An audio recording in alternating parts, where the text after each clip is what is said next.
Blood doesn't smell like copper. Not when there's this much of it. It smells like rust and regret. Lorenzo D'Angelo, the most feared man in Chicago, was bleeding out in a dirty alleyway behind a greased spoon diner, betrayed by his own brother. He had accepted death. He had closed his eyes waiting for the cold. But instead of the reaper, he felt a tiny warm hand on his cheek. He opened his eyes to see a 6-year-old girl in a ragged pink coat staring at him with wide, fearless eyes. She didn't scream at his mangled face.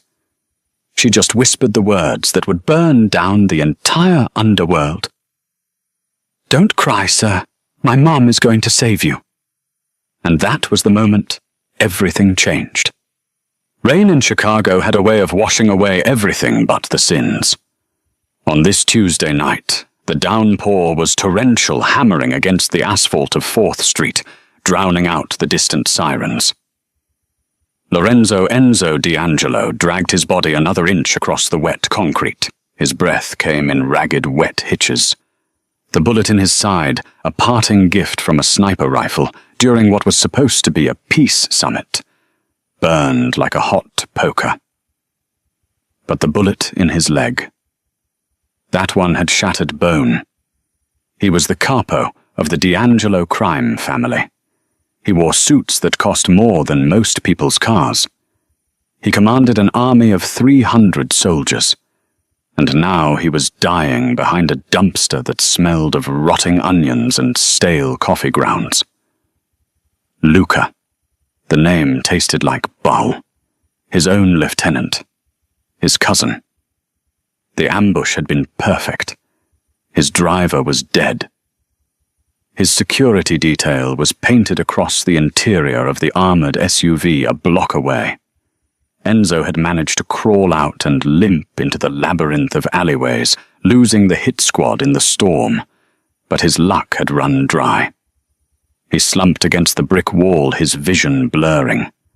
The neon sign of Miller's all-night diner buzzed above him, casting a flickering, sickly yellow light over his ruined Armani suit. "This is it," he rasped, his head falling back. He reached for the Beretta tucked in his waistband, but his fingers were too numb to grip the cold steel. He let his hand drop. He closed his eyes, listening to the rain, waiting for Luca's men to turn the corner and finish the job. Squish. Squish. Squish. It wasn't the heavy boot steps of a hitman. It was the sound of small, light sneakers splashing in puddles. Enzo forced one eye open. Standing 3 feet away was a child. She couldn't have been more than 6. She wore a faded pink raincoat that was a size too big and held a clear plastic umbrella adorned with cartoon ducks. Her hair was a riot of blonde curls, damp from the humidity, and her eyes were a startling, piercing blue. She held a black trash bag in her other hand. She had clearly come out the back door of the diner to dump the trash. Enzo tried to growl to scare her away, to tell her to run before the wolves came. "Go," he wheezed. The girl didn't flinch. She dropped the trash bag. She took a step closer. "You're hurt," she said. It wasn't a question. Her voice was high, sweet, and completely out of place in the grime of the alley. "Kid, run." Enzo gritted out, blood coughing up onto his chin. She didn't run. She closed her umbrella and set it down. She walked right up to the most dangerous man in the city and knelt in the oily puddle beside him. She reached into her pocket and pulled out a crumpled napkin. With a gentleness that made Enzo's chest ache, she reached out and dabbed at the blood trickling from a cut above his eyebrow. Enzo flinched. He expected pain.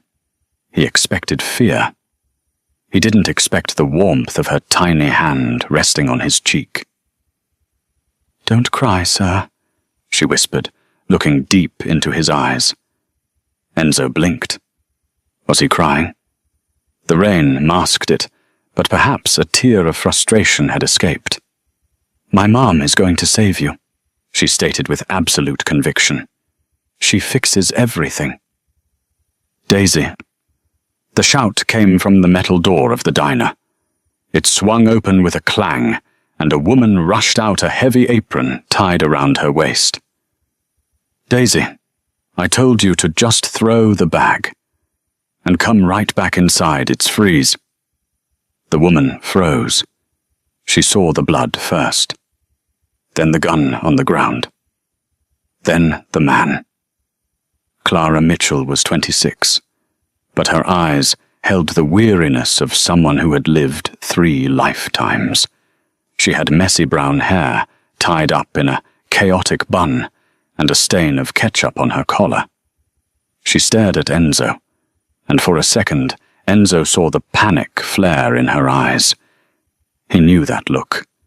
It was the look civilians gave him right before they screamed. "Daisy, get away from him." Clara hissed, her voice trembling but low. She lunged forward, grabbing the girl by the arm and pulling her back. "Mommy, he's boo-booed," Daisy said, pointing. "Like the stray cat. You have to fix him." Clara looked down at Enzo. The yellow light illuminated his face. Enzo saw the moment recognition hit her. It wasn't just, "Oh, a hurt man." It was, "I know who this is." Her face drained of color. She knew his face. Everyone in this neighborhood knew the D'Angelo face. It was usually plastered on the news next to words like racketeering or acquitted. "Mr. D'Angelo," she whispered the name, slipping out like a curse. Enzo coughed, gripping his side. "Help me, or walk away. But don't call the cops." If the cops came, Luca's men on the payroll would find him in the hospital and inject air into his IV before morning. Clara looked at the dark entrance of the alley. She looked at her daughter. She looked at the blood pooling around Enzo's leg. "If I leave you here, you're dead in 10 minutes, Clara said, her voice turning steel hard. She wasn't asking.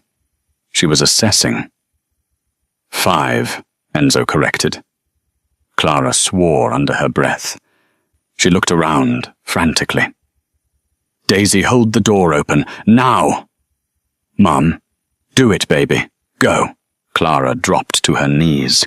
She wasn't a large woman, but she moved with a frantic strength. She grabbed Enzo's arm and slung it over her shoulder. "Up! You have to help me. I can't carry dead weight." "Why?" Enzo grunted, forcing his legs to work through the screaming agony. "Why help?" Clara gritted her teeth, heaving him upward. He smelled like expensive cologne and copper. "Because my daughter promised," she muttered, "and I don't make my daughter a liar." The kitchen of Miller's all-night diner was closed for the night, the only light coming from the street lamps filtering through the blinds. It smelled of bleach and old grease.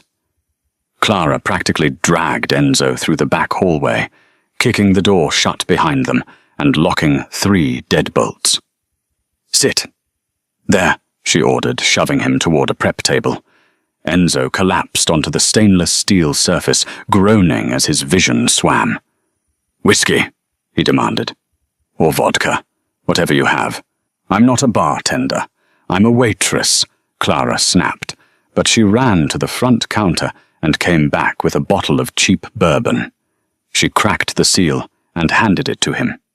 Enzo took a long pull, the burn of the alcohol momentarily distracting him from the fire in his leg. He watched her through half-lidded eyes. She was moving fast, too fast for a waitress. She washed her hands in the sink, scrubbing them red with harsh soap. She ripped her apron off. Then she pulled a first aid kit from under the counter, but it wasn't a standard box of Band-Aids. It was a tackle box. She opened it. Sutures, scalpels, hemostats. Enzo's eyes narrowed. "You're not a waitress." Clara didn't look at him. She was snapping on a pair of latex gloves. "I am tonight. Daisy, go to the booth in the front and draw. Put your headphones on. Do not come back here until I say so." Daisy, who had been watching with wide eyes, nodded solemnly. She looked at Enzo. "Be brave, mister." Then she skipped away. "Who are you?" Enzo asked, his hand tightening on the bourbon bottle. "Shut up," Clara said. She took a pair of shears and cut open his pant leg. The fabric fell away, revealing the ugly, jagged wound in his thigh. She didn't flinch. She probed the wound with gloved fingers. Enzo roared, arching his back. "Stop moving or I'll nick the artery, and you'll bleed out on my clean floor," she said coldly. "The bullet is lodged against the femur. It didn't shatter the bone completely, but it cracked it. I have to take it out." "You're a doctor," Enzo realized. "I was a resident. A long time ago," Clara muttered. She poured bourbon directly into the wound. Enzo saw white. He bit his tongue so hard he tasted fresh blood. When his vision cleared, Clara was holding a scalpel. "This is going to hurt more than getting shot," she warned. "Bite on this." She shoved a rolled-up dish towel into his mouth. The next 10 minutes were a blur of agony that felt like hours. Enzo, a man who had been tortured by rival cartels and hadn't made a sound, found himself sweating through his clothes, gripping the edge of the steel table until the metal warped. He watched her work. She was precise, brutally efficient. There was no hesitation in her hands. She dug the bullet out with a sickening clink as she dropped it into a metal bowl. Then came the needle. 30 stitches, she said quietly, tying off the final knot. She cleaned the wound with iodine and wrapped it tightly in gauze. She stepped back, peeling off her bloody gloves and tossing them into the trash. She was breathing hard, a sheen of sweat on her forehead. Enzo spat the towel out. He was trembling, pale as a ghost, but alive. "You saved me," he rasped. "I patched you up," Clara corrected, turning her back to him to wash her hands again. "There's a difference. You need a hospital. You need antibiotics, blood transfusions." "No hospital," Enzo said. He tried to sit up, but the room spun. Where is my phone?" "It's smashed," Clara said. "It fell out of your pocket in the alley. I kicked it under the dumpster." "Why?" Clara turned around, drying her hands on a rag. Her eyes were dark. "Because phones have GPS. And if people are looking for you, Mr. D'Angelo, I don't want them coming to where my daughter sleeps." Enzo studied her. She was terrified. He could see the pulse jumping in her neck, but she was hiding it behind a wall of anger. "You know who I am. You know the bounty that's probably on my head by now. You could have called the cops and collected a reward, or called my enemies." "I don't deal with cops," Clara said sharply. "And I don't deal with scum like the people you work with." "Then why save me?" Clara walked over to him. She picked up the bottle of bourbon and took a swig herself, grimacing. "Because 12 years ago my brother got mixed up in your world. He was a driver. Someone left him bleeding in an alley just like you." Enzo went still. And nobody stopped," Clara said, her voice cracking slightly. "Nobody put a hand on his cheek. Nobody told him it would be okay. He died alone behind a warehouse." She slammed the bottle down. "I'm not saving you for you Enzo D'Angelo. I'm saving you because my daughter is 6 years old, and I need her to believe that when people are hurt, we help them. I need her to stay innocent a little bit longer. I'm not going to let her watch a man die tonight." Enzo looked toward the front of the diner, where the faint sound of cartoons could be heard from Daisy's tablet. He looked back at Clara. For the first time in his life, Enzo felt something other than lust or calculation when looking at a woman. He felt indebtedness and a strange, heavy curiosity. "What was his name?" Enzo asked softly. Your brother. Danny, she said. Danny Mitchell. Enzo searched his memory. He remembered a Danny, a kid, a driver for the energetic crew in the South Side, collateral damage in the 18 Turf War. I remember him, Enzo lied. He didn't really, but he knew he had to say it. Clara stared at him, searching for the lie, but she was too exhausted to find it. You can't stay here. The morning cook comes in at 5 a.m. That's in 4 hours. I can't walk, Enzo said, and I have nowhere to go. My organization is compromised. If I step onto the street, I'm dead. Not my problem. I'll pay you, Enzo said. $10 million. Clara laughed. It was a dry, humorless sound. I don't want your blood money. Then I'll owe you, Enzo said. His voice dropped an octave, turning into the voice that commanded boardrooms and executions. A life debt. From the capo of Chicago. You save me, you hide me until I heal, and I will grant you anything. Protection, a new life. Anything. Clara looked at the door where her daughter was. She looked at the blood on the floor. She knew she had already crossed the line. If his enemies found out she had stitched him up, they would kill her and Daisy just for being witnesses. She was trapped. My car is out back, she whispered, defeated. It's a beat-up Honda. You're going to have to lie down in the trunk. Enzo smirked, though it looked more like a grimace of pain. I've ridden in worse. One rule, Clara said, pointing a finger at his chest. You don't speak to my daughter about your work. You don't swear in front of her. And the second you can walk, you leave, and we never see you again. Deal, Enzo said. But as Clara helped him off the table, his arm draped heavily around her shoulders. Enzo D'Angelo knew it was a lie. He was a man who took what he wanted, and he had a feeling that after this is over, he wouldn't be able to just walk away from the woman who sewed him back together and the little girl who wasn't afraid of the dark. The trunk of the 2008 Honda Civic smelled of motor oil and stale groceries. For Enzo D'Angelo, a man accustomed to the hand-stitched leather of a Maybach, the cramped darkness was a humiliation. But as the car rattled over potholes vibrating through his shattered leg, humiliation was the least of his worries. Every bump sent a shock wave of agony up his spine. The car finally stopped. The engine sputtered and died. The trunk popped open, letting in the cold, wet air of the Chicago night. Clara's face appeared framed by the sodium-orange glow of a street lamp. She looked terrified, scanning the parking lot. We're here, she whispered. It's the 3rd floor. No elevator. Can you move? Enzo gritted his teeth. I'll make it. He rolled out of the trunk, his expensive suit now ruined beyond recognition. He leaned heavily on Clara. She was small, barely coming up to his shoulder, but she had a wiry, desperate strength. Daisy, run ahead. Unlock the door.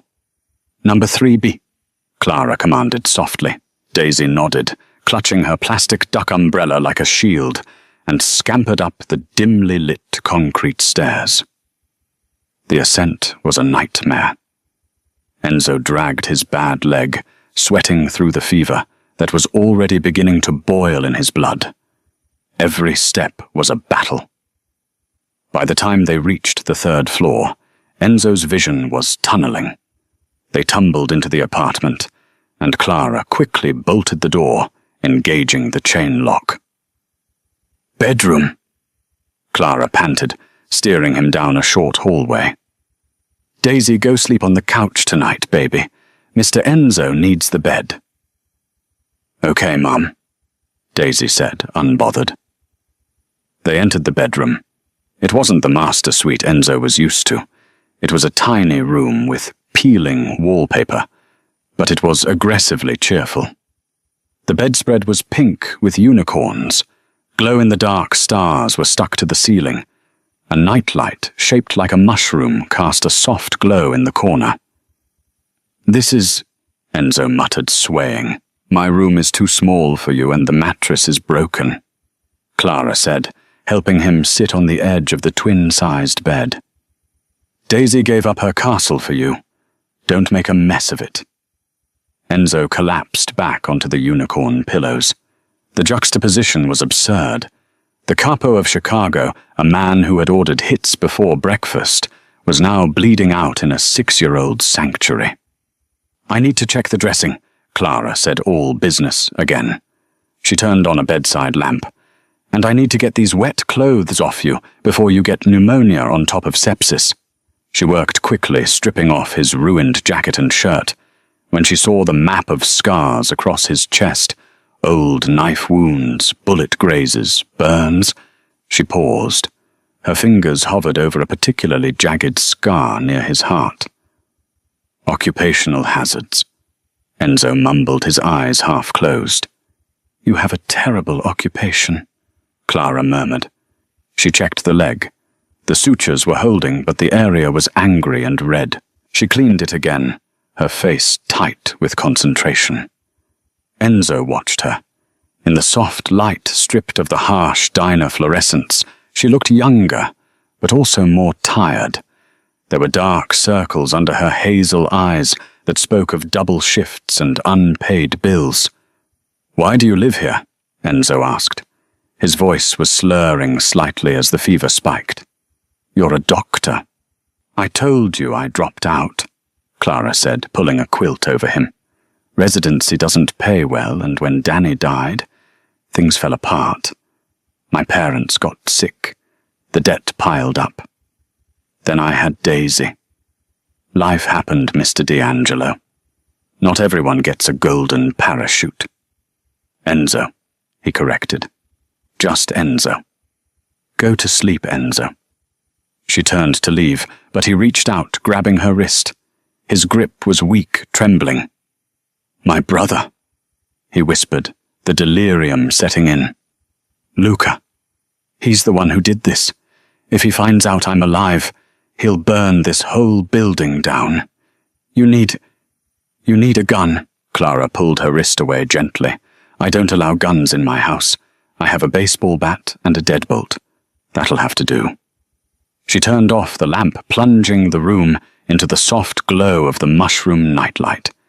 Enzo closed his eyes. The last thing he saw before the darkness took him was the glow-in-the-dark stars on the ceiling, arranged in constellations that didn't exist. For the first time in 20 years, he didn't check the exits. He just let go. The fever dreams were vivid. Enzo was back in the warehouse. Luca was smiling, holding a glass of wine. It's just business, cousin. You're too soft. You let people live. You have to be a wolf. Then the wine turned to blood, and the glass shattered. Enzo woke up with a gasp, his body drenched in cold sweat. Sunlight was streaming through the sheer pink curtains. For a moment he panicked, not knowing where he was. Then the smell of bacon and coffee hit him, grounding him in reality. He tried to sit up. His leg screamed in protest, feeling like it was encased in concrete. He fell back with a groan. You're awake. A small face popped up over the edge of the bed. Daisy. She was wearing mismatched pajamas, a striped top and polka dot bottoms. She was holding a plate of slightly burnt toast. Mum said not to wake you, but you were making noises, Daisy said matter-of-factly. Like a bear. Enzo blinked, his throat dry as sandpaper. Water. Daisy scrambled away and returned with a plastic sippy cup shaped like a penguin. Here, it's the good cup. It doesn't spill. Enzo stared at the penguin. He took it, his large, tattooed hand engulfing the cup, and drank greedily. It was the best water he had ever tasted. Where is your mother? He rasped. Work, Daisy said, climbing onto the foot of the bed and sitting cross-legged. She has the lunch shift at the diner. Mrs. Gable from 4C is supposed to be watching me, but she falls asleep watching soap operas, so I came in here. Enzo's blood ran cold. Your mother left you with me. She hid your shoes, Daisy whispered conspiratorially. And she said if you try to leave, I should scream, fire. Plus you can't walk. Mom says you have a femur fracture. She sounded out the medical words carefully. Enzo looked around. His shoes were indeed gone. His gun was gone too. Your mom is smart, Enzo muttered. She's the boss, Daisy agreed. She took a bite of the burnt toast. Are you a bad guy? The question hung in the air, heavy and sharp. Enzo looked at the little girl. He could lie. He could tell her he was a businessman, a victim, a hero. But looking into those clear blue eyes, the lie died in his throat. Sometimes, Enzo said honestly, I do bad things, but I try to protect my family. Does that make me bad? Daisy considered this, chewing thoughtfully. Did you say sorry? Not yet. You should say sorry. Then you're not bad anymore. That's the rule. Enzo let out a breath that was almost a laugh. If only the Mafia operated on Daisy's rules. I'll keep that in mind. Suddenly, the front door of the apartment rattled. Enzo froze. His instincts, honed by years of urban warfare, snapped into high gear. He ignored the pain in his leg and pushed himself up. Daisy, he whispered urgently. Is that Mrs. Gable? Daisy looked at the bedroom door, confused. Mrs. Gable knocks. She knocks like the police. Bang, bang, bang. This wasn't a knock. It was the sound of a lock being picked. Scratches. The tumble of pins. Enzo's heart hammered against his ribs.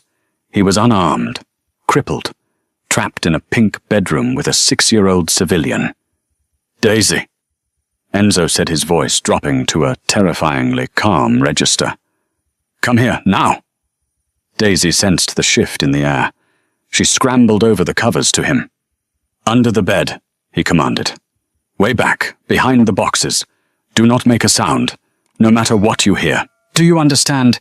Is it the monsters? She whispered, her lip trembling. Yes, but I'm the monster eater. Go. She dove under the bed. Enzo grabbed the only weapon he could find, a heavy glass snow globe from the nightstand.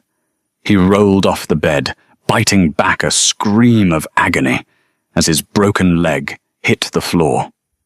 He dragged himself behind the door, pressing his back against the wall, clutching the snow globe. The front door creaked open. Heavy footsteps, boots on cheap linoleum. Hello?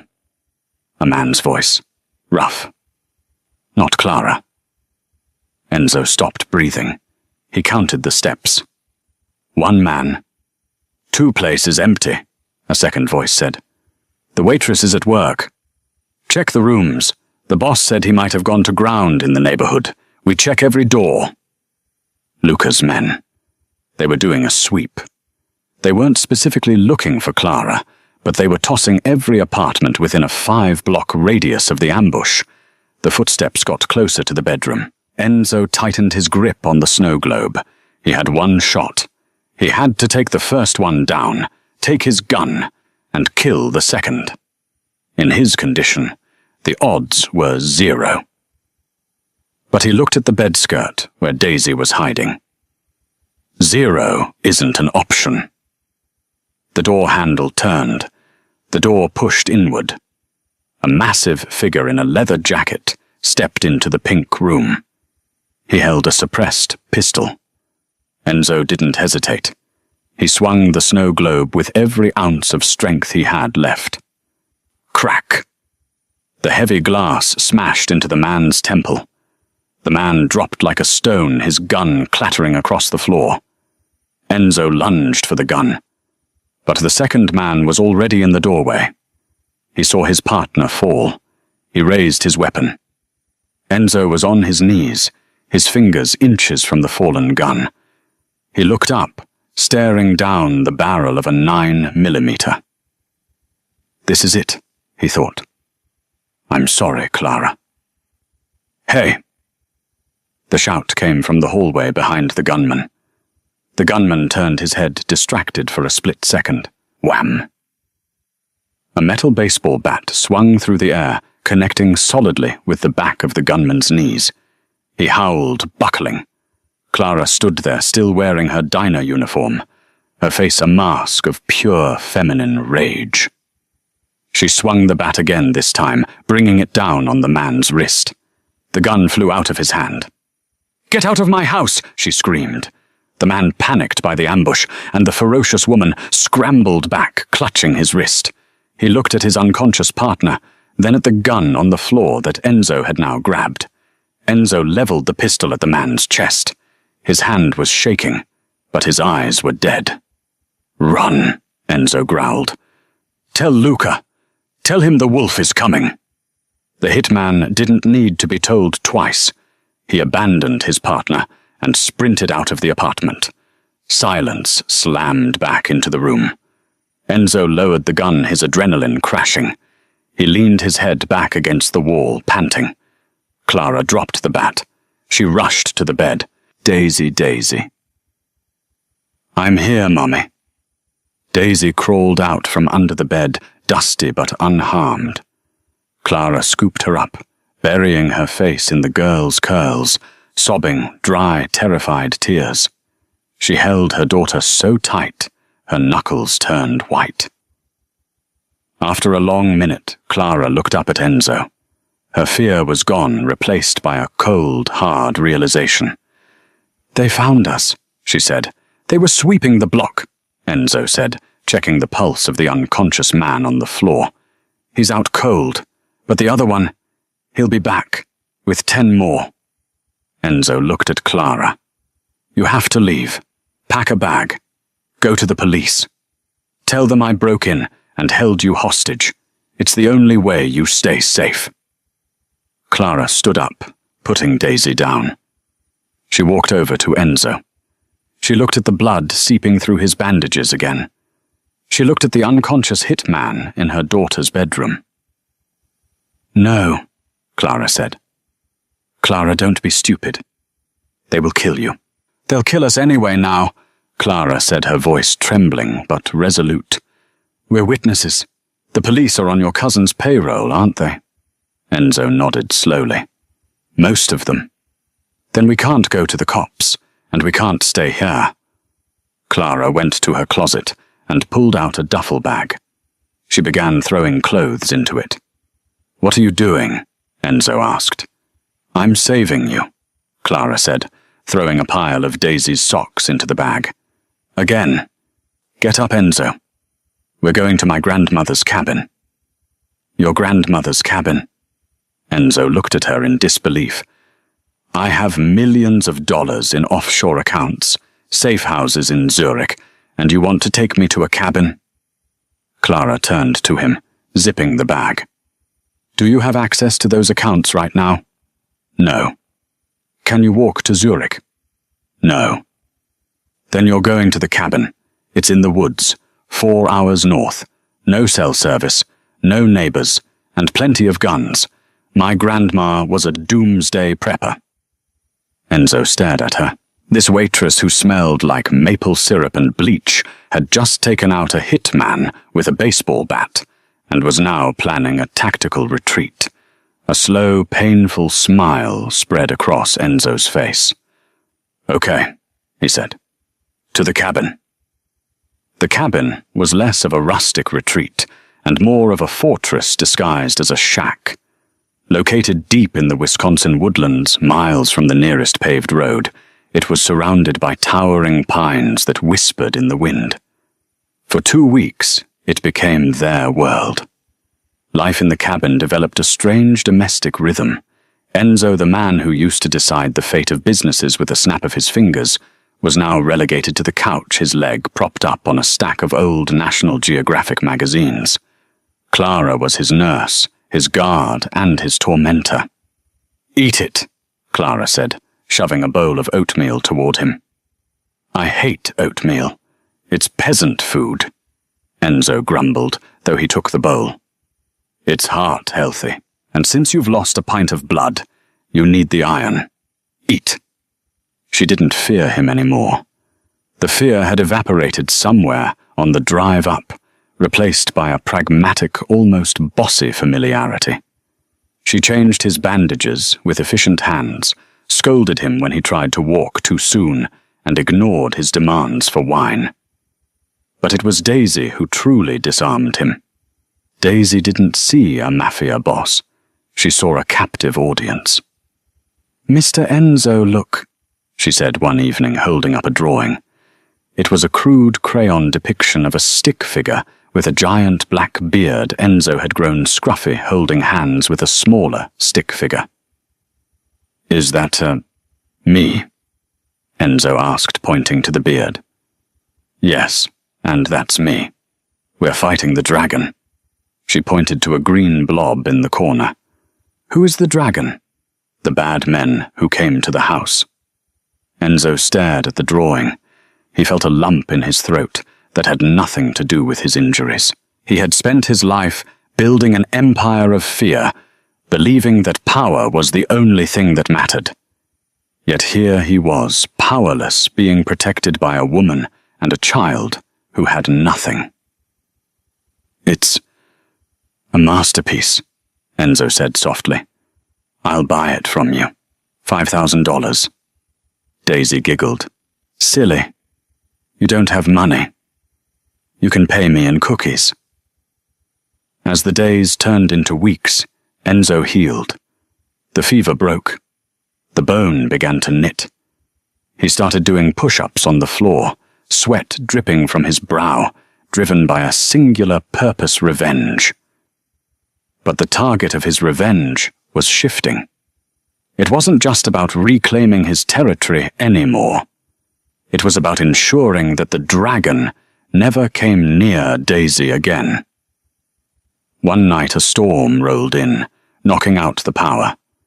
The cabin was plunged into darkness. Rain hammered against the tin roof. Lightning flashed, illuminating the room in stark white bursts. Daisy was asleep in the back room. Enzo sat by the fireplace, feeding logs into the flames. Clara sat on the rug opposite him, nursing a mug of tea.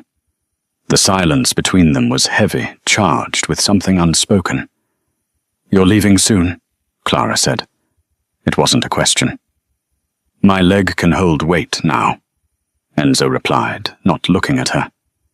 "I made a call on the sat phone you found in the bunker. My loyalists are ready. They're waiting for my signal." "So you go back to war?" "I have to." "And what happens to us?" Clara asked, her voice quiet. Enzo looked at her. The firelight danced on her face, softening the worry lines. She was beautiful in a way that the polished plastic women of his world never were. She was real. She was tough. "I told you," Enzo said. "I'll set you up. Money. A house in France, anywhere you want." "I don't want your money, Enzo." "Then what do you want?" Clara stood up and walked over to him. She stopped inches from his chair. "I want to know that this wasn't just a job, that we weren't just safe houses." Enzo reached out his hand, wrapping around her waist. He pulled her closer. He could smell the rain on her hair and the soap she used. "Clara," he whispered, his voice rough. "You saved my life. You are the only thing in this world that isn't tainted." He kissed her. It wasn't the aggressive, possessive kiss of a crime lord. It was desperate, tender, and terrified. It was the kiss of a man who had found salvation and knew he had to leave it behind. For that night, the war didn't exist. There was only the fire, the storm outside, and the woman who had stitched his heart back together. 3 days later, the peace was shattered. Enzo was outside testing his leg by chopping wood when he heard it. The distant hum of an engine. He dropped the axe. He limped to the edge of the tree line, peering down the dirt road. A black SUV was winding its way up the hill. It wasn't one of his. "Clara," he roared, turning back to the cabin. Clara appeared in the doorway, wiping her hands on a towel. "What? Get Daisy, get in the cellar, now." He didn't have to explain. Clara saw the look on his face. The wolf was back. She grabbed Daisy, who was playing with pine cones on the porch, and ran inside. Enzo ran to the doomsday shed. He threw open the doors. Clara's grandmother had been paranoid, and for once Enzo thanked God for paranoia. He grabbed a hunting rifle and a box of ammo. He positioned himself behind the woodpile, using the logs as cover. The SUV crested the hill and stopped 50 yards away. The doors opened. 4 men stepped out. They wore tactical gear. Enzo recognized the man in the lead. It was the Butcher, Luca's top enforcer, a man known for using knives. "Enzo!" The Butcher shouted, his voice echoing through the trees. "We know you're here. The waitress used her credit card at the gas station 3 towns over. Rookie mistake." Enzo cursed. He had told her to use cash, but it didn't matter now. "Come out, cousin." The Butcher laughed. "Luca sends his regards.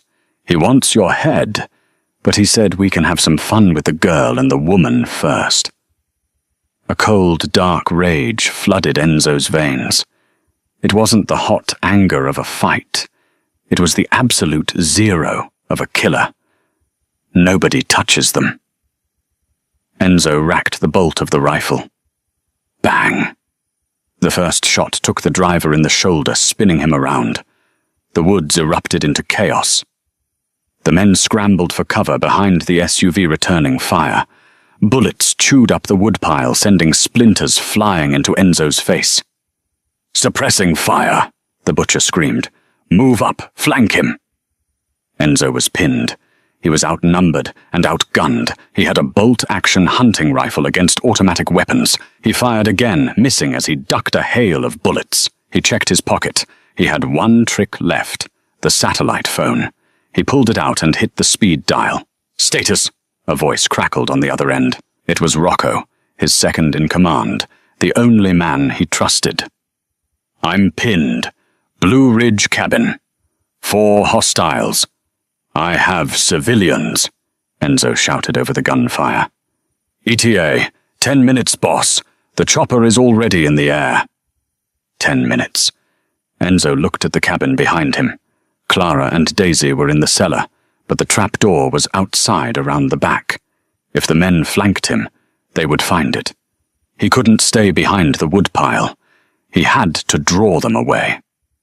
Enzo took a deep breath.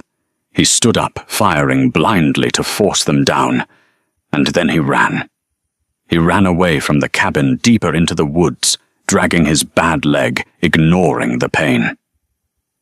"He's running!" the Butcher yelled. "Get him!" It worked. They took the bait. The gunfire followed him into the trees. Enzo moved like a ghost using the terrain. He had grown up hunting in the Apennines with his grandfather. These city hitmen were loud, clumsy. He circled back. He waited behind a massive oak tree. The first man ran past him. Enzo swung the rifle like a club, smashing the stock into the man's face. The man went down without a sound. Enzo took his submachine gun. Now the odds are even. He moved forward. He found the second man near the creek and dropped him with a double tap to the chest. 2 left, the Butcher and the driver. Enzo returned to the clearing near the cabin. He saw the Butcher. He wasn't chasing Enzo. He was standing by the cellar doors. He was kicking at the lock. "Come out, little piggies," the Butcher taunted. Enzo didn't shout. He didn't monologue. He raised the submachine gun. "Hey." The Butcher turned. Enzo pulled the trigger. He didn't stop until the clip was empty. The Butcher fell back against the cellar doors, dead before he hit the ground. Silence returned to the woods. Enzo limped over to the cellar. He fell to his knees, his chest heaving. He knocked on the wood. "Clara, it's over." The doors pushed open. Clara peeked out, her face pale, holding a rusty wrench. When she saw Enzo covered in dirt and blood but alive, she dropped the wrench. She climbed out and threw her arms around his neck. Daisy followed, clinging to Enzo's leg. Enzo held them both. He looked up at the sky. In the distance, the rhythmic thump, thump, thump of a helicopter grew louder. His army had arrived. The king was back. But the king had changed. Chicago didn't know Enzo D'Angelo was back. The city thought he was rotting in a drainage pipe, and Luca the Usurper King was counting on that silence. 3 days after the extraction from the woods, the rain had stopped, replaced by a humid, suffocating heat. The D'Angelo family estate, a sprawling mansion in Lake Forest, was lit up like a Christmas tree. Luca was hosting a reorganization dinner for the capos of the 5 families. It was a coronation disguised as a business meeting. Inside the grand ballroom, crystal chandeliers glittered above tables laden with lobster truffle risotto and bottles of wine that cost more than Clara's annual salary. Luca sat at the head of the table wearing Enzo's favorite suit, laughing with the don of the Russian mob. "To new beginnings," Luca toasted, raising his glass. "And to the memory of my cousin, a great man, but too soft for this modern world." The room murmured agreement. They drank. Then the lights went out. A collective gasp went through the room. Bodyguards reached for their weapons, their laser sights cutting through the darkness. "Relax," Luca shouted, though his voice cracked. "It's just a fuse. Get the generator." Click. A single spotlight beamed down from the balcony above. It didn't hit Luca. It hit the double doors at the far end of the hall. The doors groaned open. Standing there, silhouetted against the night, was a figure leaning heavily on a black cane with a silver wolf's head handle. He was dressed in a suit blacker than a priest's cassock.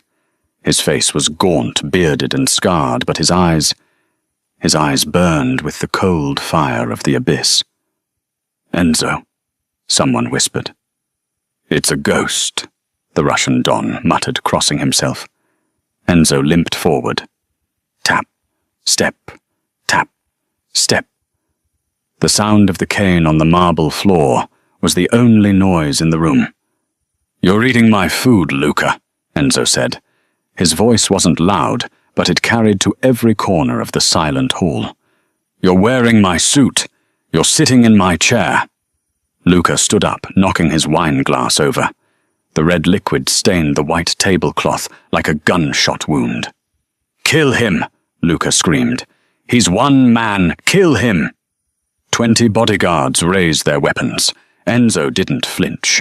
He just checked his watch. "Now!" Glass shattered from the skylights above. Ropes dropped. Men in black tactical gear. Rocco's men rappelled down like spiders.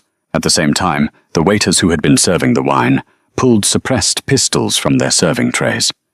In 3 seconds, the room was secured. Every bodyguard had a gun pressed to the back of their head. The waiters were Enzo's loyalists, planted hours ago. Enzo continued his slow walk toward the head of the table. The other dons remained seated, terrified, knowing that if they moved, they died. Enzo reached Luca. Luca was trembling, sweat beading on his upper lip. He looked at the cane. He looked at the scars on Enzo's face. "Cousin," Luca stammered, I did it for the family. You were weak. You were going to get us killed." "I was weak," Enzo agreed softly. He stopped right in front of Luca. "I thought mercy was a currency. I thought blood meant loyalty." Enzo raised his hand. Rocco stepped forward and handed him a pistol. It wasn't a gold-plated Desert Eagle. It was a simple, dirty Glock, the same gun the butcher had tried to use in the woods. But then, Enzo continued, his voice dropping to a whisper, A little girl told me something. She told me to say sorry when I do bad things. Enzo jammed the barrel of the gun into Luca's chest. I'm sorry, Luca. Bang. The sound was deafening in the cavernous room. Luca slumped back into the chair, his eyes wide with shock before sliding to the floor. Enzo turned to the table of crime lords. He didn't raise his voice. He didn't threaten them. He simply placed the gun on the table next to the spilled wine. The D'Angelo family is under new management, Enzo said. The old management. Anyone have an objection? Silence. Good, Enzo said. Enjoy the risotto. It's excellent. He turned and walked away, the cane tapping a rhythm of absolute power.